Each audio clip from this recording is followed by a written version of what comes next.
These people that's in your life that ain't doing nothing. Get away from people in your life that's hating. Get away from your family members that ain't ever opened a business. Get away from your family members that ain't ever followed their dream. Get away from your family members that ain't never been nowhere but to the family reunion. Ain't never been to a beach. Get away from them. Sometimes God will put an enemy in your life to keep you stirred up. He'll allow critics, doubters, discouragers, even some haters. So when you feel tired and think you want to give up, you'll keep pressing forward, shaking it off, not because you feel like it, but because you don't want to give your enemies the joy of seeing you defeated. Not out of spite, not out of pride. God uses the negative to keep us stirred up. There is no worse feeling than that of invisibility. You know, when you are doing your very best and it goes unrecognized, it makes it kind of harder to want to keep doing it. And when you feel unseen, especially by the people whose attention and approval you crave the most, it can create a compulsion in your life to start doing things that are not even really consistent with your character in order to receive from people a confirmation that can be taken away just as easily as it was given. Don't be fooled by all that fake love. Don't be fooled by these phony smiles. Their hugs, their I love yous. Snakes in the grass slithering. You hear them coming a mile away. I can smell it, sniff them, I can see them, I can taste them. Some of you get blinded by them. Your so-called friends, your so-called homies, your so-called partners, your so-called girls. They there for you when everything's great. They're there for you when you ballin'. They're there for you when you rollin'. They're there for you when you got money. They're excited, girl, we gonna do this, man, bro, where we going tonight? Sad story is that when you up, they're all riding with you. When you down, there's nobody in the car with you. You are the company that you keep. Meaning, your circle of friends is an indication of who you actually are, who you are becoming. You show me your friends and I'll show you your future. Because it's just true. The people you surround yourself with are shaping your future. Someone say, check your circle. It's important who you are aligning yourself with. Walk with the wise and become wise. For a companion of fools suffers harm. That's good news. If you lack wisdom today, get around people that are wise. But look what the second part says. It says literally that a companion of fools suffers harm. Have you ever considered the reason why you're always hurt is because all of your friends are fools? If you're a person where all your friends come to you with their problems, that's because they see something in you. You're more balanced and stable. But you got to remember this old saying. If you're the smartest person in your group, you need a new group. Some of my enemies, I feel like I need to write them a check. If they hadn't have been against me, I wouldn't have prayed so hard. If they hadn't have made fun, I would have given up sooner. If they hadn't have told me I couldn't do it, didn't have what it takes, might have been complacent, settled where I was. It was their opposition that pushed me forward. Many times, God will use your enemies to catapult you to success more than your friends. You spend your life performing for a crowd, it'll kill you. And you're like, I'm good. I'm not a preacher. I'm not a singer. I don't perform for you. It's gotten much deeper than that now. It's the feeling that we get when we start offering ourselves up in a form that is more impressive to people, but is not authentic to us. Is the mode that we all get tempted to get into when we start trying to bring a version of ourselves to a situation that we think will make a good impression. Here's how you know if someone's your friend. A, you can tell them bad news and they'll listen. They won't tell you why, you're stupid and why that bad thing happened to you and how something worse happened to them once and, derail the whole conversation. It's like, go away from that person. They're not helpful to you and they're not helpful to themselves either. You got to surround yourself with people who want the best for the best part of you. And that's a really good way of deciding who you should have around you. Don't complain about the person that betrayed you. If they walked away, they didn't set you back. they set you up for the fullness of your destiny.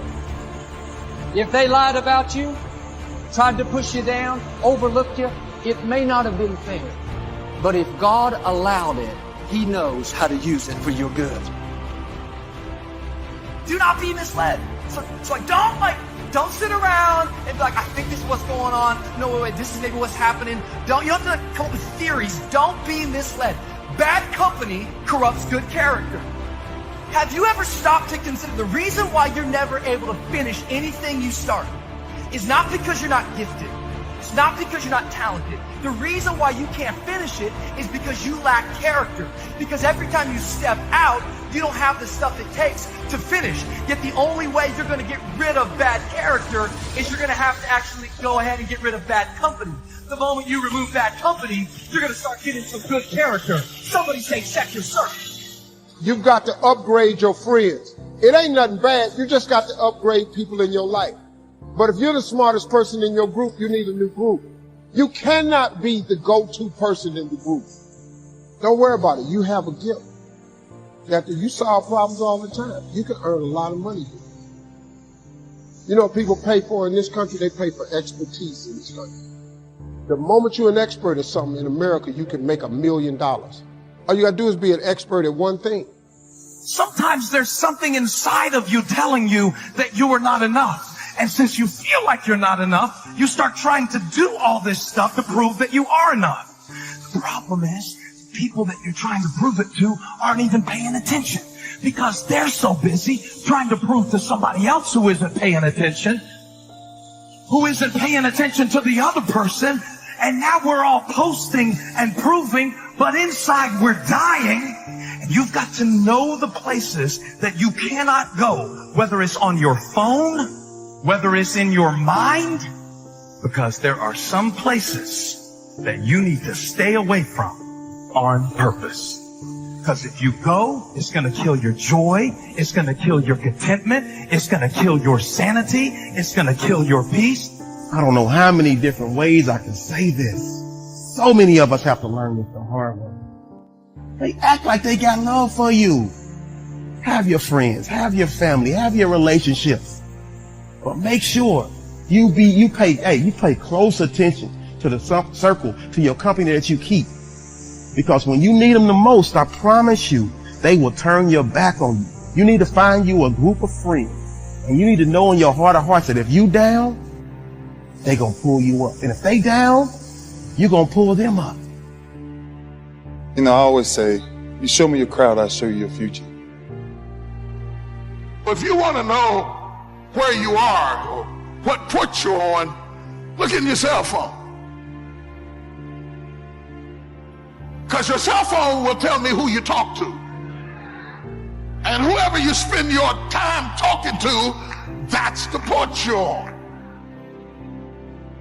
You cannot surround yourself with blindness and expect to see. Can't run around with prejudiced people and not be prejudiced. You can't run around with arrogant people and not be arrogant.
You cannot run with packs of angry women and expect to be happy and fulfilled.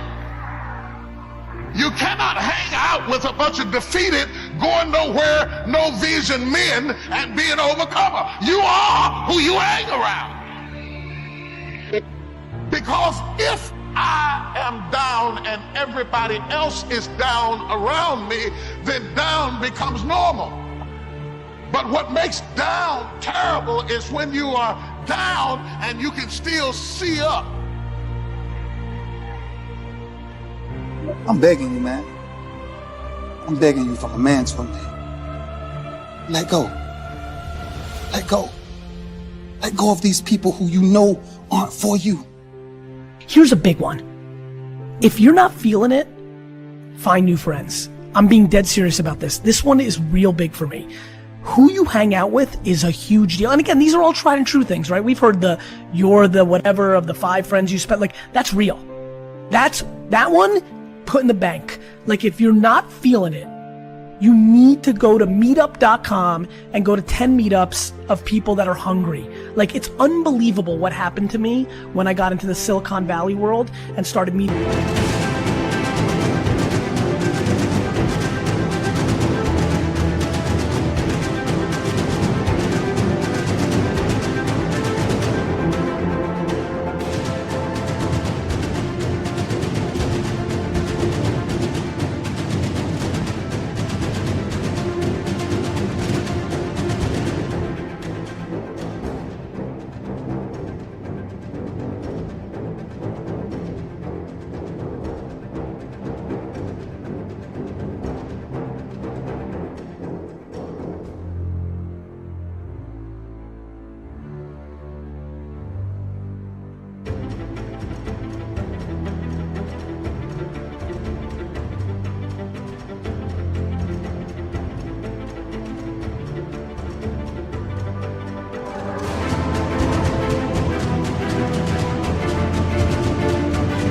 Being like Mark Zuckerberg and like Ev Williams and Sock and like Travis, like it changed my life. This town, actually, it's fun for me to tell this story here. South by Southwest 2007 changed my life because I hung out. I forced myself to go to a Web 2.0, which later became social media, the current state of the internet conference, South by Southwest. And I was looking at all these kids. And by the way, this is when tech wasn't cool. Straight fucking nerds. But they were trying to change shit. They weren't here for kicks and giggles. They weren't here to hook up. They were here to like change the world. Like, I'm gonna build a product that is gonna be in every single person's hand. Like, and they have.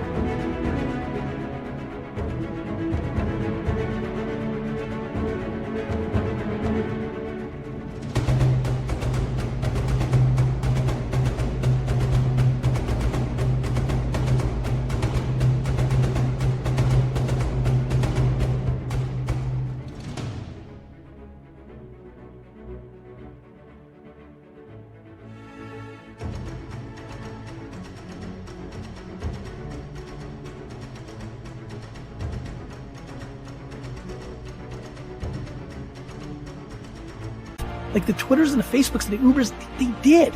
And it was the biggest impact of my career. And it's something I think a lot about now. So anyway, real practical. If you feel motivated by this conversation or you're intrigued by it, add one new winner friend. Yeah. Like, you know what I mean? 100%. Add one new winner friend and cut one loser friend. Like, yeah, I know he's been your boy since 4th grade, but he sits at home and fucking smokes weed and plays 2K all day. Like, you can only love him so much. If you look around you, take a look at the 5 people who you spend the most time with. Those people reflect not only who you are, but who you're going to become. So to me, once you've made the decision that you deserve to live a life that reflects every desire that you could ever have, and that you are capable of living at your full potential, then the next step is making the choice that you're going to surround yourself with people who've got the same mindset. Because even if all of y'all have not reached your goals, if you're striving together, that'll hold you accountable to keep moving forward. And they can pull you back on track when you get off track, right? That's really important. I think beyond that, I think that the people around you, being very selective of who you put yourself around is so important, because ultimately,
The people who you place yourself around are going to be your support system once you do get to your destination.